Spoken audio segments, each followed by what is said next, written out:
Hello Thrivers, happy 2023. It has been a while since I've posted. I'm so sorry, lots of you have been asking. We are doing an update. There is Pak Wiwin, say hello. Hello, how are you? Welcome in Thriving with Natural Farm. Welcome to Thriving with Nature Farm, he said it. So, we have just been planting. We've got the new beds. We did these on the weekend. I'm going to show you a little bit. This plant's a bit of an experiment. I'm going to put a little reel up. We've got a line of carrots and radish next to each other. It's like a Syntropic Agroforestry trick. You want to plant so that the plants are protecting each other. Radishes can grow between 20 to 30 days really quickly, and their leaves sort of flop over and can protect the baby seedling carrots. So it creates what we call like a nursery. And so that's what we're doing. We've got radish planted on the side of a carrot sort of valley. What else have we got in here? I looked at on my Thriving with Nature database. I had a look at what's the companion plants for that. Tomatoes, carrots, radish, cabbage, except we didn't have any cabbage, but we've got Chinese cabbage. And we're also experimenting with flax seeds, which actually can be planted with carrots as well. So I'm trying to plant, the other thing is these are carrot tops. So I cooked with the carrot and just got the top. I'm not growing them for carrots because it won't grow underneath, but I will be growing it for the seed, getting the flowers in it for the seed. So I'm going to give you a tour of the farm. It's been a while. I'm off to Australia in about a week, but actually no, tomorrow. Oh my gosh, time flies. So I wanted to give you a quick tour. You can see right behind me along this fence, we have Chokos. They call this like fruit, Japan fruit. This is really good according to the database inside Thriving with Nature. If you join the community, you can get access to it. Chokos are really good for helping with fatty liver, remove fatty livers. So it's really good. I do eat a little bit too much fat, so this is really handy. Also, another story is in the Philippines when they don't have much meat. My friend was telling me her partner's mum used to use Chokos when they didn't have any meat. And so it's a great vegetable, and look at it. I don't know if you can see, it grows.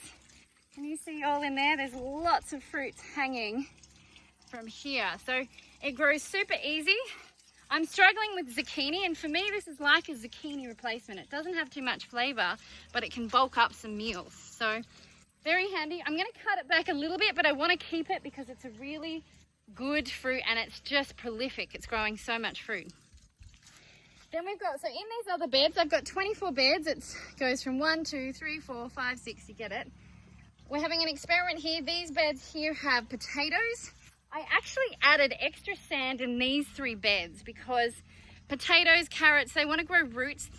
I'm in a very clay soil, which is really hard and tough. And for roots to grow, the clay can get, especially if it rains too much, it can get stuck together. And so adding a bit of sand, hopefully, my theory is actually going to help the roots grow a bit more. Now, carrots in their first 2 weeks definitely need a lot of water, but later I will probably want to create a roof like I've got over there to protect it from the torrential rainpour that comes. I'm a bit suspect that the potatoes won't grow. A lot of the root vegetables here are a little bit sort of more fungi-ish prone. But I'm going to be doing some biodynamic BD 501 for those who do 501 or biodynamics. It's sort of a silicon crystallized quartz situation that helps dry out and bring more sunlight and all of that into your garden. So that's going to happen. So these potatoes might not work, but we're going to get there, I feel. So we'll see. What else have we got? Oh, here we're going to grow and we're going to build another arch. So I'm experimenting with some spaghetti squash. The seeds are super old, so if they grow, I'm stoked. With peas, we've got long beans on this side to grow on that side.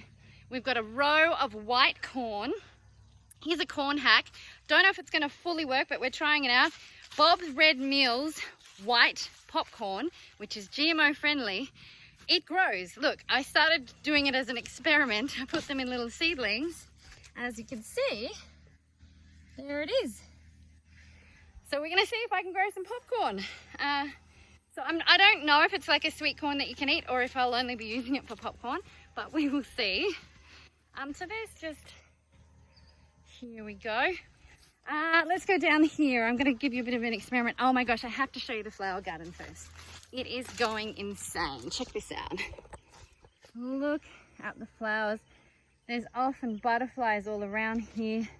The curry leaf tree, which is just there, is growing great guns, but look at the flowers.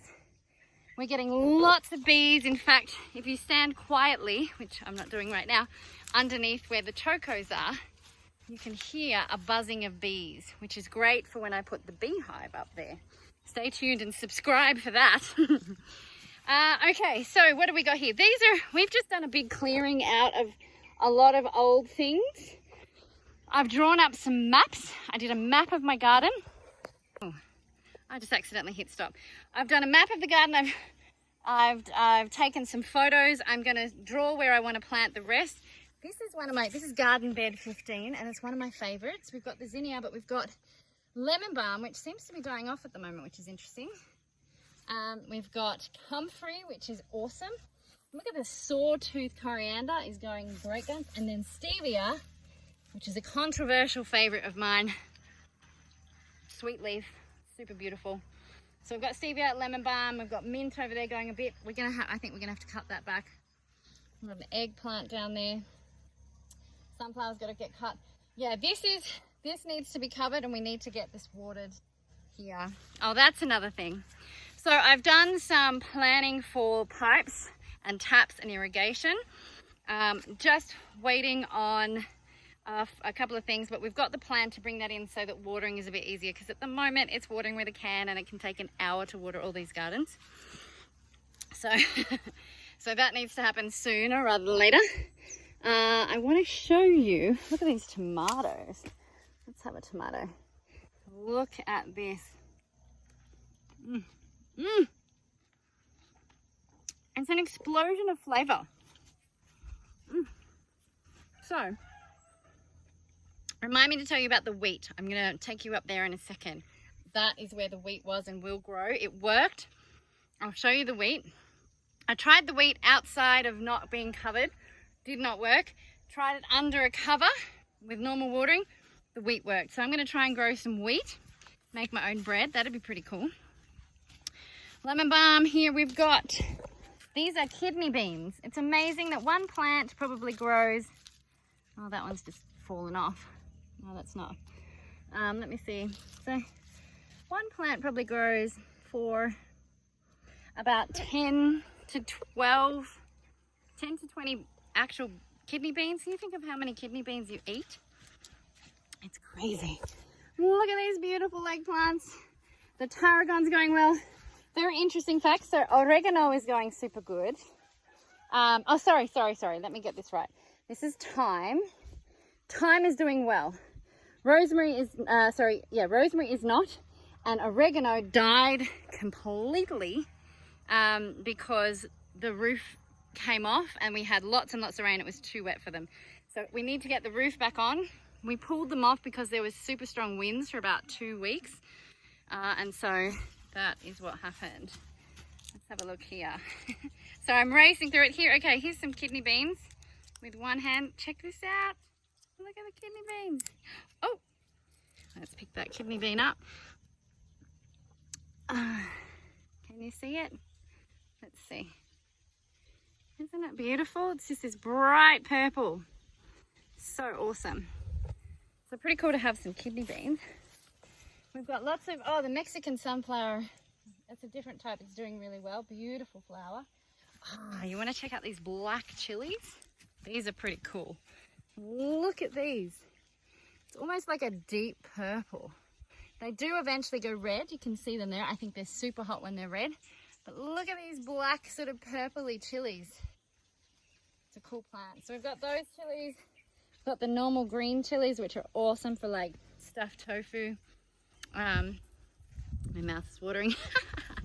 All right, so these are the garden beds. We've eaten a couple of pineapples. I think I did some, check it on my Instagram, Thriving with Nature, where I cut my first pineapple. It was the first thing I planted on the land, and 2 years later I got to eat it. So we do have a couple of pineapples still to come along and eat. We've got more to plant, but the sunflowers, aren't they pretty? So let me check you. We just go out the garden. Wait. So there's the side of the garden with all those flowers. I think you can see. I'm just trying to do this backwards. And then we've got the pathway down to the what's it called? The sort of living area. This area is going to be a regenerative chicken area. And we've got some ginseng growing, lemongrass. There's a big avocado tree here. And then there's this big dinosaur kind of looking one, which they grow and sell. You see this? It comes up, this magnificent thing. I'll step back so you can see it in the hole. Comes out of the ground really quite quickly, and it has a root underneath that apparently has medicinal benefits. Write in the comments if you know what that's called. I forget. It's also got this smelly flower that comes up. There's an example of a dead one just here, and it tastes like, smells like rotten flesh. That's how bad it smells. And check out this behind me. Look at those papayas. I don't think I'm going to get to eat any before I go to Australia. Well, I'm not, because I go tomorrow. But I'll be back. Hopefully there'll be a couple of those smaller ones will be ready to go. So we're just walking, through the chicken place. I should go back down to the pathway. In here, this is going to be sort of a food forest chicken, sort of fenced in chicken area, where I'm going to rotate the chickens in different areas so that each area gets like a week or 2 weeks of rest. So that the chickens don't fully destroy it. That is the goal. Whether or not that works, we will see. This area, I was either going to extend it to the chicken area, or I potentially might do a temporary hut on there and just get myself on the land, because so much things would happen quicker. What do you reckon? Do you reckon I should just... So I'd live a kilometre away in a cabin, and it's comfortable enough for me to stay there until I can afford to build, because I think if you've been following me for a while, I'm going to be building my actual place there. So this is the living area. So there's a fire pit area here. This is going to be the living supplement garden, which is looking terrible at the moment, but I'm going to cover it and we'll do an experiment there. The grass is super long. We need to actually come down and cut. But this is going to be where the home is. But it's going to take me a while to build that, whereas I could get something a bit more temporary and get myself on the land. So tell me what you think. I think I should just get myself over there. There we go. So there you go, you guys. That was a super quick tour. I'd love to hear what you want to find out. Is there anything about living up in the villages of Bali you'd love to know, what the experience is like? There's Honey Bear. Say everyone, Honey Bear. Come on.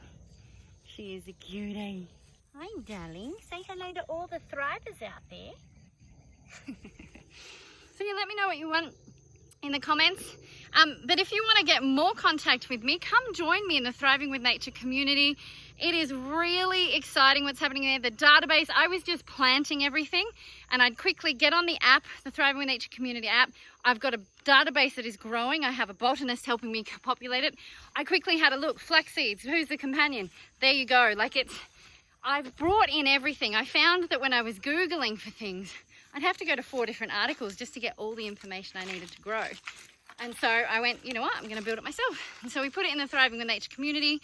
It's almost like a Facebook, but it has courses, it has databases. We have weekly group calls where we're helping one another, especially when you get analysis paralysis, you think you're doing it wrong, all of that stuff, you've got that support there. So come join me at www.thrivingwithnature.com/join.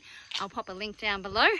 Otherwise, hit subscribe and I'll see you next week. All right, bye.